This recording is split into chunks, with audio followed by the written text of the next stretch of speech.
ఉన్న బంగారాన్ని విడిపించి ఆ రోజు ఆన్లైన్ రేటుకే మేము కొంటాం. Sharma gold company.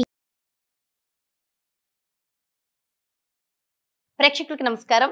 ప్రస్తుతం మనతో ఉన్నారు బ్రహ్మశ్రీ నానాజీ పట్నాయక్ గురువు గారు. ముందుగా ప్రేక్షకులందరికీ కూడా హనుమత్ జయంతి శుభాకాంక్షలు.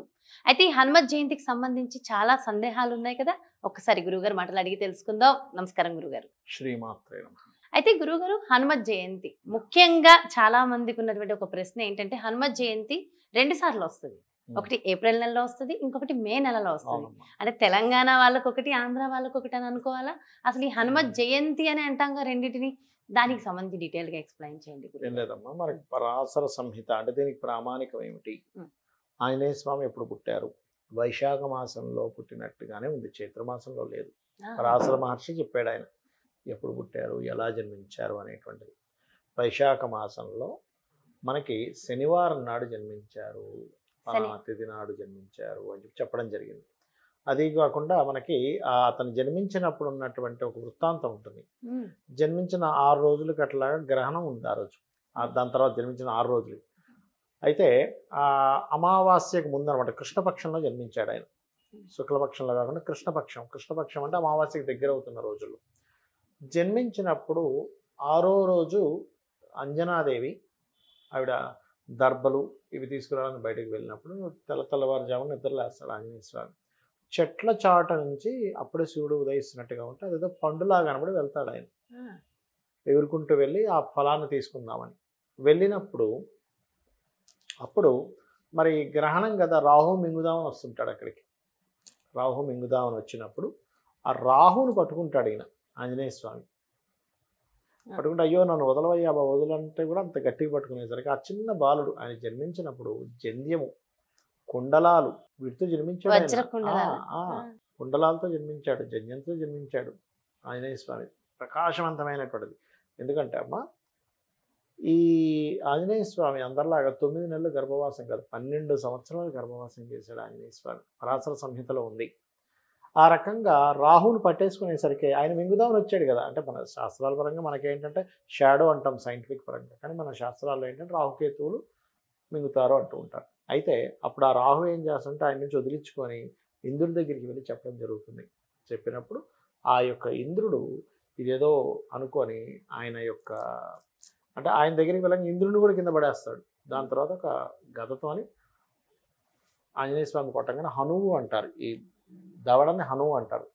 అది పగిలిందట, అంటే అప్పుడు దెబ్బ తగిలింది అంటారు. అలా తగిలినప్పుడు కింద పడిపోయినప్పుడు వాయుదేవుడు పుత్రుడు అంటారు కదా, వాయుదేవుడు పుత్రుడు కాబట్టి వాయువు కోపం వచ్చి అంతా స్తంభింపజేశాడు.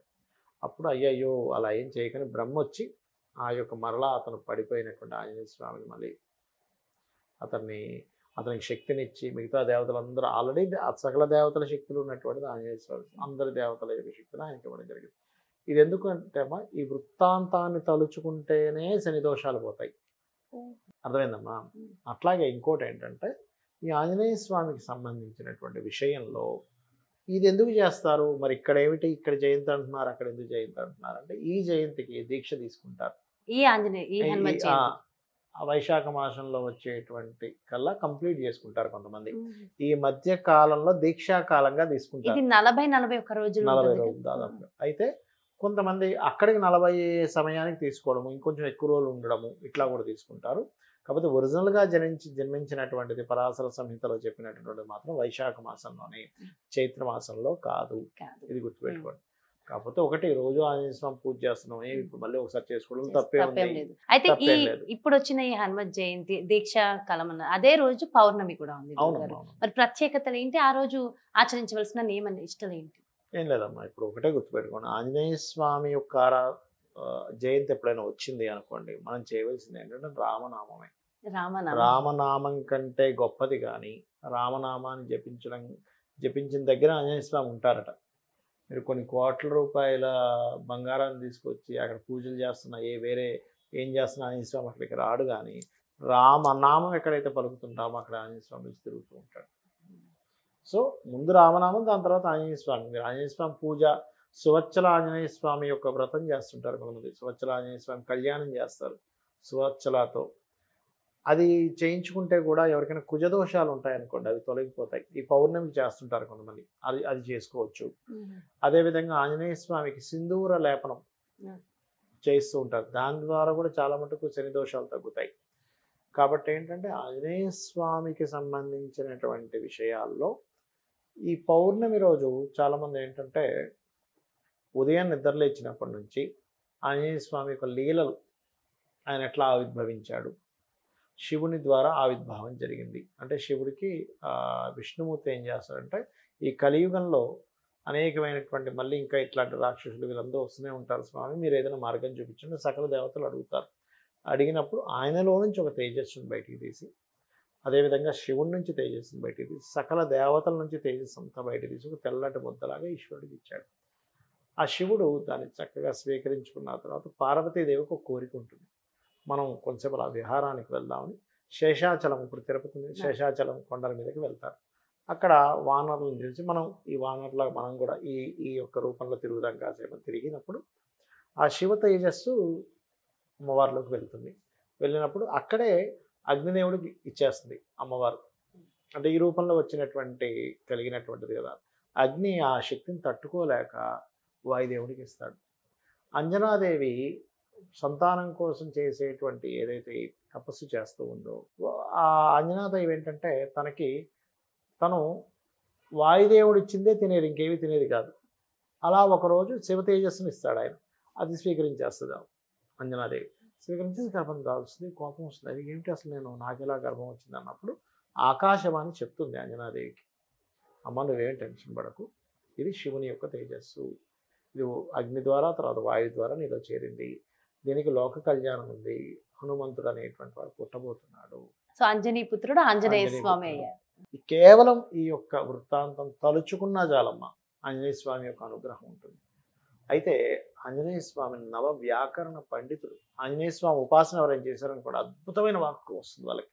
అంటే ఎలా మాట్లాడాలి, ఇక్కడ మాట్లాడటం అంటే ఏదో మాట్లాడటం కాదు, సందర్భం ఏమిటి, సమయం ఏమిటి, అక్కడ ఆ మాట మాట్లాడొచ్చా మాట్లాడకూడదా, దాన్ని సాగదీసుకుంటూ మాట్లాడాలా లేకపోతే కొంచెంలో కంప్లీట్ చేసేసేయాలా. కొంతమంది చూడండి, అరే ఎక్కడికైనా వెళ్ళొచ్చావా అని అడిగితే బయటికి వెళ్ళాను, అంతట్లో ఆటో ఆగలేదు, దాని తర్వాత బస్సు కోసం వెయిటింగ్ చేశాను, ఆ బస్సులో ఎక్కితే కండక్టర్ ఏమో చిల్లర లేదన్నాడు, చిల్లర లేదు కదా అని చెప్పి నోటు తీశాను, ఆయన లేదన్నాడు, ఇవన్నీ అరే నేను వెళ్ళిన పని అయిందా లేదరా అంటే వెళ్ళిన పని అయిందా లేదు చెప్పచ్చు, ఈ సుత్తంతా చెప్తూ కూర్చుంటాడు. కానీ ఆంజనేయ స్వామి ఉపాసన దీక్ష అంటే ముఖ్యంగా ఆడవాళ్ళు కొంతమంది చేయాలనుకుంటే వాళ్ళకి ఎలాంటి నియమాలు ఉంటాయి గురుగారు, మగవాళ్ళు ఎలా చేయాలి? లేదమ్మా, ఏ దీక్ష అయినా సరే స్త్రీలకి అర్ధమండలమే, 21 రోజులు 40 రోజులు చేయరు. ఎందుకంటే 40 రోజులు చేస్తే ఒకవేళ కొంచెం ఏజ్డ్ పర్సన్స్ ఉంటారు, వాళ్ళకి ఆగిపోతుంది, మనతో వాళ్ళు చేస్తారు, ఆటంకం వస్తుంది. 40 రోజులు అనుకుని 20 days చేయొచ్చు. ఆంజనేయ స్వామి దీక్ష కూడా చేయొచ్చు, తప్పేం కాదు, శివ సంభూతుడు కదా, చేయొచ్చు. కాకపోతే అర్ధమండలం చేయాలి. ఆంజనేయ స్వామి దీక్ష స్త్రీలు చేయకూడదని ఎక్కడా లేదు, గుర్తుపెట్టుకోండి. భక్తి ప్రధానం, ఖచ్చితంగా చేయొచ్చు. అయ్యప్ప స్వామి దీక్షలో ఎలాగో అయ్యప్ప స్వామి దీక్ష తీసుకున్నప్పుడు ఉదయం సాయంత్రం మనం చూడండి, పొద్దున్నే మనం నిద్రలేచి చక్కగా కాలకృత్యాలు తెచ్చుకుంటాం, 4 గంటలు లేచి చేసుకొని ఆంజనేయ స్వామి అష్టోత్తరాలు చదువుకుంటారు. సేమ్ అయ్యప్ప స్వామి దీక్షలో ఎలా అయితే పాటిస్తారో వాళ్ళు తీసుకునే ఆహార విషయాల్లో కానీ, వాక్కు విషయంలో కానీ, కోపం ఇంద్రియాలను జాగ్రత్తగా పెట్టుకోవడం కానీ, వీలైనంత మటుకు దీక్షల్లో ఎప్పుడు కూడా గురువు నేర్చుకుంటారు. గురువు నేర్చుకొని భగవత్ సంబంధించినవి, శాస్త్ర సంబంధించినవి వినాలి రోజు. ఏది ధర్మము, శాస్త్రాల్లో ఏమిటి, ఇవన్నీ వినాలి దీక్షలో. అంటే ఎంతసేపు దీక్ష అనగానే పొద్దున్నే మనం పూజ చేసాం, మన పని మనం చేసుకున్నాం, మళ్ళీ సాయంత్రం పూజ చేసుకున్నాం అంటే సరిపోదు. దీంతో పాటు ఇది కూడా చేయాలి. సాయంత్రం సమయంలో కొంచెంసేపు గురువుల దగ్గర కూర్చొని వాళ్ళ ద్వారా కొన్ని తెలుసుకొని భగవత్ సంబంధించిన తెలుసుకుంటూ చేసుకుంటూ ఉన్నట్లయితే ఖచ్చితంగా వీరికి ఆ దీక్షా కాలంలో చాలామంది ఆంజనేయ స్వామి దీక్ష తీసుకున్నాక వాళ్ళు అంతకుముందు ఉన్నటువంటి స్థితి నుంచి బయటపడ్డాన్ని నేను చూసా. అయ్యప్ప స్వామి కానీ ఆంజనేయ స్వామి కానీ 100% మారుతుందమ్మా లైఫ్, అందులో డౌట్ లేదు. అంటే వీళ్ళు అనుభవించాల్సిన కర్మ ఈ దీక్షా కాలంలో వీళ్ళు నేల మీద నిద్రపోవడము, ఒంటిపూట భోజనం చేయడము, వాక్ శుద్ధిగా ఉంచుకోవడము, ఎవరి పట్ల కోప స్వభావం ప్రదర్శించకపోవడము, సాంసారిక సుఖాలకు దూరంగా ఉండడం, ఇవన్నీ చేశారుగా. వీళ్ళు అనుభవించాల్సిన వేరే కర్మ ఈ రూపంలో నలిఫై అయిపోతుంది. చాలా చక్కగా వివరించారు గురుగారు. Thank you so much. నమస్కారం. శ్రీమాత్రే నమః. సో చూసారు కదా, ఇదండి హనుమత్ దీక్షకు సంబంధించి హనుమత్ జయంతికి సంబంధించి అద్భుతమైన విషయాలు మనందరికీ చక్కటి విషయ పరిజ్ఞానాన్ని అందించారు కదా గురువుగారు. మరో చక్కటి ప్రత్యేకమైన కార్యక్రమంతో మళ్ళీ మీ ముందుకు వచ్చేస్తాను. మరి అదేవిధంగా మీ యొక్క జాతకానికి సంబంధించి కానీ లేదంటే మీ ఇంటి వ్యాపార వాస్తుకి సంబంధించి కానీ గురువు గారిని సంప్రదించాలి, అపాయింట్మెంట్ కావాలి అనుకుంటే వెంటనే క్రింద డిస్ప్లే అవుతున్నటువంటి నెంబర్స్ కి కాల్ చేయగలరు. నమస్కారం. సుమన్ టీవీలో మీ పర్సనల్ అండ్ బిజినెస్ ప్రమోషన్స్ కోసం కింది నెంబర్ కి కాంటాక్ట్ చేయండి.